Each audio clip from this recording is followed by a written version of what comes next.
guys, it's Jessica from Peace Love Books, and same here with the second half of my July wrap-up. I literally just said August, and I'm pretty sure my last wrap-up I said June, so I don't know what's happening, but I am here to talk about the second half of July. I read 15 books. If you want to check out the first 15 books out of the month, I can link that video down below for you. I did read 15 books in the first half and 15 books in the second half. I did just go to a Polycon in DC though, which is a book signing, and I did not do any reading over the past 4 days, so I could have done better, but I was having fun with my friends and going around and seeing authors and doing a lot of fun stuff. So I'll go and get to all the books that I ended up reading in the second half of the month. Okay, so the first one is in a reading vlog I did that I completely failed. A bunch of us booktubers, because Cheyenne from That Tall Book Girl put together a reading vlog for the Bared to You series, the Crossfire series by Sylvia Day. So I made it through book 2 and I DNF'd the series. So book 2 I'm giving like 2 stars, I think. It was just a hot mess, and the characters are a hot mess. He's rich, he decides he wants our heroine, she works in his building, and they have a very tumultuous relationship, very toxic, and they've been together a month. And so I was really bored through the whole thing. I ended up skimming like the second half. I really did not care about these characters, and they would not talk to each other. Literally, miscommunication drove the plot. He wouldn't tell her his secrets, he wouldn't tell her what was bothering him, and he wouldn't tell her the truth about his relationship with this other woman, so she thought he was cheating on her, and then he would get mad that she wouldn't trust him, and it's just this back and forth, very toxic relationship that I didn't care about, so I gave it 2 stars, and that's all I'm going to say about that. If you want to check out my vlog where I talk more, I will link that down below as well. I actually did a really good job of reading physical books this month, so I read Hidden Waters by Catherine Cowles. This is book 3 in the Tattered and Torn series. I gave this 5 stars. This one, our heroine is from a very abusive home and basically a cult, so her family didn't believe in doctors or anything really. They were very suspicious of literally everybody, and they were like preppers, and they had a very strict role of men and women in the household, and so her family, her father was very abusive, and so she has run away from home but still lives in the same town that they do, and her cousin is in the first book, so she also feels abandoned by her cousin because her cousin kind of left their community before she did, and so she has a fear of like people leaving her and not being able to trust people, and so she actually gets to move into this house, I think of her cousin's husband, so like from the first book, the guy, he has this house that he was letting her stay in, and she's trying to find a job to be able to like pay for things, and our hero comes back into town. He is actually the sibling of the first 2 books. They all follow a family of siblings, so the first one was a brother, the second one was a sister, this one's another brother. He was traveling the world as a doctor, and he was kind of running away as well because he does feel some guilt over something that happened in his past, and so they move in together. It's roommates, very sweet friends to lovers. She has a list of things that she'd love to do that she wasn't allowed to do, and he is helping her, and it was super sweet because he was like buying her pop to try and taking her out to dinner and like stocking his fridge and bringing home Chinese food, and it was like this thing that he loved doing for her, and it was super sweet. Obviously there's some romantic suspense at the end because Catherine Cowles loves that, and it does have to do with her family and the community she left behind, but I love this. She does babysit the kids from the second book. They're all very intertwined. I highly recommend reading them in order because you get the most out of it. This is my favorite series by Catherine Cowles so far. I absolutely love this. I gave it 5 stars. Their romance was just a very sweet, wholesome romance, and they were having to open up to each other about their pasts and what was making them afraid to be in a relationship together, but they were also roommates, which is super cute, and I just loved reading this book. Then I was sent a copy of Always Mine by Laura Pavlov. I decided to read this one because it is another small town romance, and it's actually friends to lovers, and they've been friends like for the longest time. He's definitely a playboy, he's a firefighter, and our heroine was cheated on by her boyfriend and decides that she wants to have a really good healthy sex life, and she wants our hero to show her a good time, and she keeps on like propositioning him, asking him. I'm pretty sure it started out like as like a drunken joke, but then she like keeps on persistently asking him, and he finally gives in, but he doesn't want to settle down. He feels like he's not good enough for the heroine, and so I ended up giving this one 3.5 out of 5 stars. It was a very wholesome, sweet small town romance with not a lot of like suspense or angst or anything like that. So like while Catherine Cowles is super wholesome and sweet, she has some drama added in to the plot to make me really interested on top of enjoying the romance. This one, I just wanted a little bit more. I was like, give me some angst. I'm a very angsty reader, so if you don't love angst, I think you would really like this one. It's pretty low angst, but there are also, I feel like both of them had exes. I don't remember. There were a lot of like jealous people in here too, and that's not always my favorite thing. So I ended up giving this one 3.5 stars. I'm excited to try out more from this author because I did like their romance. I just wanted a little bit more involved, so I will definitely check out more in the series and hopefully enjoy it more than this, but it wasn't a bad book. I still enjoyed it. Then last week I did post a sponsored video for Pignon, Scorpion, and the Barbershop Detectives. I read this one and I posted it in my romantic suspense recommendations. It is a very classic like whodunit mystery where it's just this investigator sitting around talking, trying to figure out the mystery. So I ended up giving this one 3 out of 5 stars. To me, and what I like in my mysteries, I need, like I said in the previous book, more action to my plot. And there were a lot of mysteries in here, so I was engaged the whole time, and it's really short, and they had really, really short chapters, so it went by very fast, which I appreciated.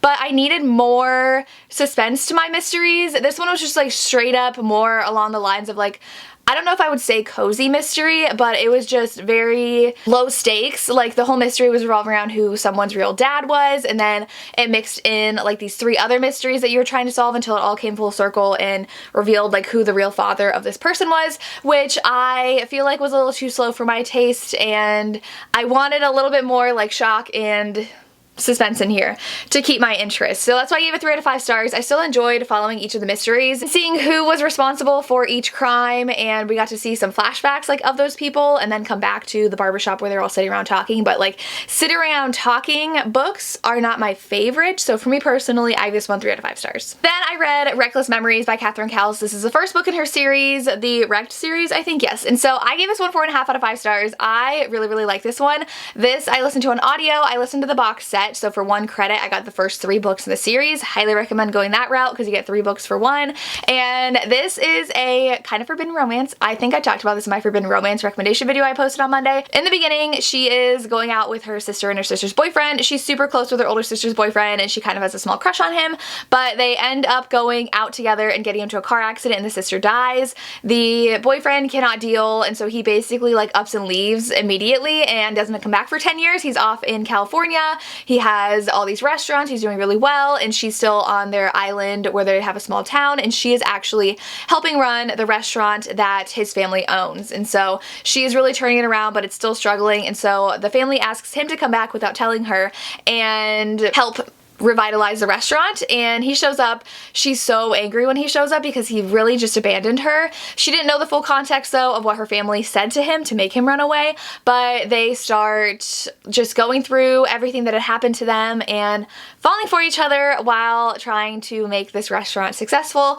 It was super, super sweet. I love the angst involved when it's very forbidden because he was dating her sister, but then he was realizing we were very young when we dated. Would it have even lasted past college? We both had different wants and dreams after high school, so he was like, it wouldn't have lasted anyways, but we don't know for sure, and nobody really knows the dynamics of our relationship, if we were like soulmates or not, if it would have lasted if she was alive, and is that fair? And it was just like a really good look at what happens when you lose someone and how to move on, and the stigma of wanting to date someone that's related to your deceased girlfriend. So I had a lot of fun. 4.5 out of 5 stars. Really love the series. I've already read book 2 and I started book 3, so I love Catherine Cowles. Then I read the audio Song with a Marked, and this one was for the Ravish by Romance book club I run with Lacey, and this one was just okay. I really wanted to like it more. I do think that for fantasy I cannot listen to audiobooks because if there's a slow part I tend to zone out, and I can't do that in audiobooks for fantasy because the plot moves and you're like, how did we get here? So for this one, it is about our character who has some sort of magical abilities and she's not supposed to, and she ends up like meeting this guy and using her powers, and he is like works for the king, and he ends up like kidnapping her and taking her to the king because of her abilities. They met though, it's kind of like from Blood and Ash, because they met when she tried to steal something from him in order to steal it for money, and she was like trying to seduce him to steal it from him in this like tavern, and he realizes who she is and what she's trying to do, and it starts all this thing, and then they end up going to the kingdom and she's trying to figure out her powers, and it was okay. Like I wanted so much more from it. I feel like it had every single trope and piece and detail that could have been so good, but the way the author wrote it, it was a little boring and a little confusing. So I ended up giving it 3 out of 5 stars. I really wanted a lot more to happen, and there were a lot of characters that like were set up really great, but then nothing really was fleshed out about them. She had a friend group, but I was like, what's the point of having this friend group? I wasn't really connected to any of them. They didn't feel like that really familial, fun friend group you have in fantasies. It was just like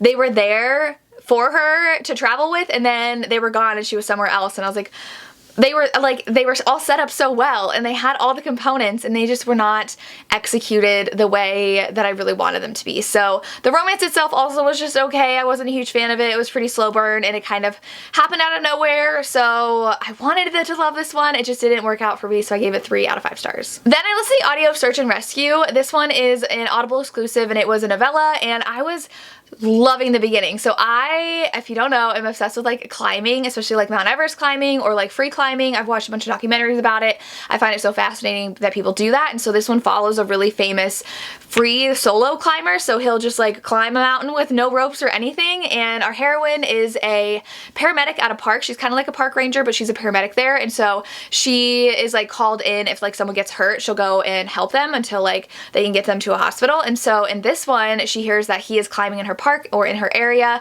and people like him make her really mad because she thinks he's selfish for not thinking about other people he would affect if he like fell and died, or like if he falls and gets hurt. He's just thinking about himself and like the climber's high he feels when he gets to climb and achieve things himself. And so this very much reminded me of a documentary I watched of a free climber, because he was talking about how he doesn't like people following him. It doesn't really feel like a true solo climb if there's like a camera there, and so he would like disappear. He was being sponsored by someone who was supposed to be filmed, and he wouldn't tell them when he was climbing. He would just like go and climb himself, and then the people would get mad at him. That's kind of like what this guy does. He'll go and go off by himself and climb, and he just wants it to be him in the mountain. And so it is her following him to a different country for this like giant climb he's supposed to do, like super dangerous. No one's done it before and survived, and the crew is like coming to film him, and she is hired on as a paramedic, and they fall for each other. Because it's a novella, I think that the beginning was set up so well, and like the development of the romance was so good, but then once we got to them like liking each other, it was so insta-love and over in like an instant, because he decided something that really went against everything that he stood for in the beginning, and I was like, you're gonna do that? Like, it was really hard to see a character like him, especially because I've watched documentaries of people like him just do a 180 and completely change their perspective of what they do that quickly just because of one person. So I don't know what I want to give it. I feel like a 3.5 because I was so into the beginning and how she had to go along with him, and he was very cocky and they were falling for each other, but it turned into love in like a day, and I was like, this is not what I wanted out of this book. It would have been amazing as a full-length romance, but as a novella, it felt a little short for me. Then I read Ransom by Julie Garwood for the Historical Hellions. I read most of this in a day, and I was obsessed. I gave this one 5 stars. I love this so much. Julie Garwood's humor is hilarious. I was laughing so many times in this book. So in the beginning of this book, we get the prologue where the heroine is really young, and people are invading her father's land, her father's home, and he has this box with this jeweled box with something that the king is very close to that someone apparently stole, and he like gives it to our heroine and her sister, but they get torn apart. Her father gets killed, and she is taken somewhere and her sister is taken somewhere. She hears that her sister is taken to Scotland. She's in England. The Scottish and the British like hate each other, and so she's older now and she's still living with the enemy, and he says like, you need to get this box for me or I'm gonna kill your uncle, because this guy is a baron. He like had kidnapped this little boy who was supposed to be like the son of someone, but he ended up being like really the cousin of the son. It was like all this mix up, and so she's trying to rescue this boy, and she is very attached to him, and so she sends word to the boy's godfather, I believe it's his godfather, saying that they are engaged. And so she is like calling for her fiance to come, but she really wants him to come so he can rescue the boy and she can go to Scotland, find her sister, and find this jeweled box. So the guy ends up coming and saving her, and they immediately bicker and banter, but they're so into each other, and I am obsessed with their romance so much. There is kind of a marriage of convenience, but they fell for each other like really hard and fast, and I loved it. And she is someone who will not let him like run her over, but she does not do it like in a stupid way. As in like Shanna from Shanna by Kathleen Woodowitz, who would do things to defy the guy that would get her in trouble, and she should have been smarter than that. This one, she doesn't do that. She doesn't get into trouble like on purpose, like it's never her fault, but she like doesn't let him run around and like tell her what to do. She won't just like lay away in bed and like be a docile, quiet wife. So I just really enjoy this though. There's a lot of action involved as well, because there's a traitor in their midst who she saw, but she can't find who it is, and there's kind of 2 romances because there's also their friend. So the 2 guys were actually actually in The Secret when the laird of another clan got married and they're really good friends with him and they are finding their wives in this one. I will say like the other secondary romance like isn't that strong. It's really just the heroine who's trying to find this box and our hero who is the laird of a clan, and they're falling for each other, and he's adamant though that he hates the English, and it's just so funny. I love this one so much. There were so many times I was smiling and laughing out loud. It was so good. I just love a good Scottish hero as well, and oh, I loved it so much. 5 stars. Can't wait to read more from Julie Garwood. Okay, so then I listened to the audiobook of Home Game by Odette Stone. This is book 2 in the series. I gave it 5 stars. This one I know both Cheyenne and Sam were obsessing over. Cheyenne from That Tall Book Girl and Sam from Sam Reads a Little, and I listened to the audiobook from my library and it was so good. Our hero's a hockey player and he sees this girl at a coffee shop. He's trying to do his taxes or something and he is so confused, and she just gets annoyed and helps him, and he ends up asking her to stay a little longer, and she kind of seems like a little like, I can't stay, I have something to get to, and he accidentally keeps her too long. She is homeless and she missed the cutoff time for the homeless shelter she wanted to stay at. It's like 8 p.m. doors closed, no exceptions, and she missed it by like 5 minutes, and so he ends up offering for her to stay with him because it's really dangerous at night for her to sleep on the streets, and so she does, and then they kind of go their separate ways. He doesn't expect to hear from her again. He is a rookie on his team and he needs to get in the good graces of people because no one really wants him there. He caused a fight in his previous team and it really hurt someone, and he didn't mean it to, but they're not really willing to be friends with him on his team, and so he's dealing with that. But then he gets a phone call that the heroine had his card in her pocket and she got brutally assaulted on the streets, and so she's in the hospital, and they call him, so he shows up and helps her and takes her home and ends up helping her more. It's a very slow burn romance, but it is super sweet. I really loved our heroine and how much she was trying to fight to survive. She's been on the streets and alone a lot of her life because her parents died and she had no other family, and so as soon as she was 18 they just turned her out and she had to get a job, but it doesn't pay a lot, and their hours, they keep on putting her on night shift when she needs to be able to go to the shelter, and so she's slowly getting chances with him and getting better jobs and getting close with the people on the team as well and helping him make friends, and it was just so cute. I gave this one 5 stars. I don't know if it's my favorite. Like, I love every book in the series. They are so good. So the series, highly recommend. I also read the 4th book later this month.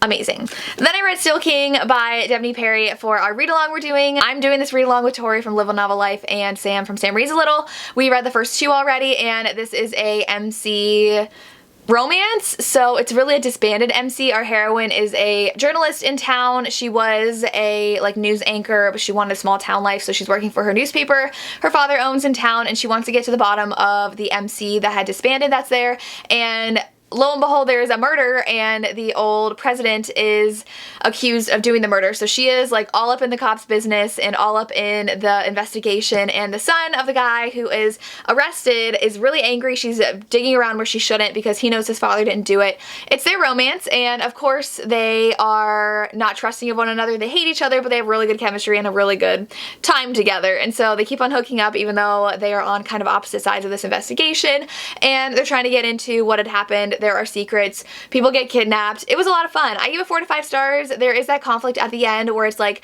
they assume something about them and they're like, I knew I could never trust you, and I hate it when they do that. And so I gave it 4 to 5 stars though. They definitely had a ton of chemistry together. I had a lot of fun reading this, and I was excited about the mystery because we don't figure out like who's behind everything until the next book.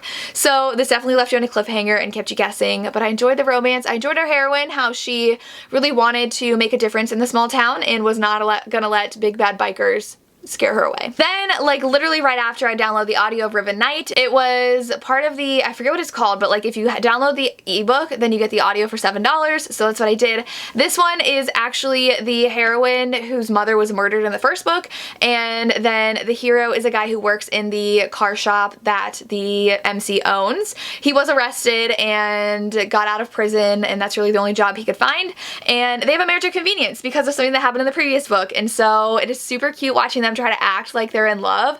He's super closed off, very private, and she doesn't want to trust anybody because her mother was just murdered by someone and they don't know who was murdered her mother. And so I really love their romance and how there were like little touches here and there, and they couldn't like read each other on how they felt about each other.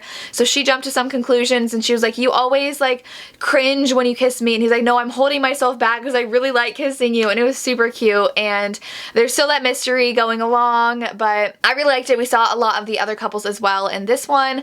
And what I did not know is that the hero in this one is actually the brother of the guy in Tragic in the Lark Cove series. So that was really fun because we saw that from his perspective of what his brother had done and had gone to jail for, and now we get that brother story in this series. And I feel like there's also another brother in another series. Like there's another brother in the Jameson Valley series, like another sibling is in that one, and so all these characters all overlap in these books, which is really cool because I just finished reading both of those. I only have one book left in each, so it's fun to see the overlaps. But this one I think I gave like 4.5 out of 5 stars. I liked it better than the first book, but not quite a 5-star read.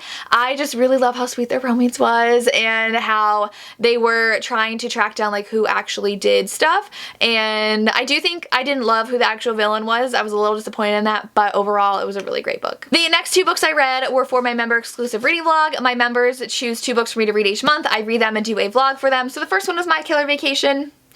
I gave this one 3 stars. I was pretty bored with this. Our heroine's a teacher. She goes on vacation, shows up to her Airbnb and finds a dead body. And she's there with her brother, and the hero is a private investigator, bounty hunter kind of thing, and he's trying to investigate, and she decides, like you know you do when you find a dead body and you're a random person, to help and decide who killed this guy. If I found a dead body, I would be out of there and leaving. Well, you guys deal with that mess. I don't even want to touch it. And so she did not do that. She wanted to stay and help. And from the moment they meet, the hero is like, oh my gosh, I'm obsessed with her and I want to sleep with her. Oh my god, like every second they're like ripping each other's clothes off. And I'm just like, where's the plot? The mystery was so lackluster. I did not care, and I did not care when we figured out who did it. I was like, okay, I don't care, and I didn't care about the relationship at all, so I gave it 3 stars. I feel like I'm still being generous, more like 2.5. This was just so boring, and I wanted more, and I don't know if Tessa Bailey just isn't for me with all of her new stuff. It's just been okay. It's just very over the top, and I don't love over the top stuff, and I didn't find anything funny. I just found them annoying. Like, he was like, I don't do relationships, but I'm really into her, and I can't stop thinking about her, and I just want to have sex with her, and I'm like, I don't care. So it was okay. I didn't love it. I wish I did, but I didn't. And then I also read Book Lovers by Emily Henry, which I'm also giving 3 stars. I found this lackluster as well. I feel like this definitely also bordered on women's fiction. It wasn't super romance heavy. They work for the same publishing company, kind of. They like both work in publishing. She's an agent and he's an editor, and it's been her dream to be an editor, but she is pretty much raising her little sister, who is now like married with her own kids, but she pretty much raised her, had to provide for her. Their mother, I think their mother was like not always there. I don't remember what happened to their mom, but they decided to take a vacation together in this small town, and the heroine is known for being like very cold and icy and professional and serious. And so she runs into that guy that she didn't really have a good encounter with before, and this just felt like too aware of being about books, and I didn't love that. It was like every time I'm with a guy, he ends up having his happily ever after, like in a small town romance. So like her last boyfriend went to an inn in like Texas or something and fell in love with the inn owner's daughters, and he's gonna stay there and run the inn with her. And I just feel like it was too like meta, too aware of being about books, and I just like didn't love it. I was like, just stop taking me out of the story. Just be a story. You don't have to be all like more, I don't know. It just felt like very pretentious. I don't know if that's the right word I want to use, but it just, I don't know. I was just like, I don't care. And a lot of it had to do with her sister. I feel like her sister wasn't fleshed out enough for me. Like, she was there and we got these little snippets, and then all of a sudden it was like this big whole thing with her sister, and I was like, okay, like I just want more of the romance, and the romance was just fine. And even now I'm like, how did the romance even play out? Like, it was a long book. I listened to the audiobook and I didn't love the romance. I wasn't connected to it. They were just hanging out in a small town together, dealing with stuff. The sister decided she wanted to save a business while they were on vacation. It was okay. I feel like it wanted to be more than it was, and it was trying to be like funny and like play into like the book lover in you, and I just didn't care. So 3 stars. Did not love this one, and I feel like the romance was so much stronger in Beach Read. That's the only one I've given 5 stars.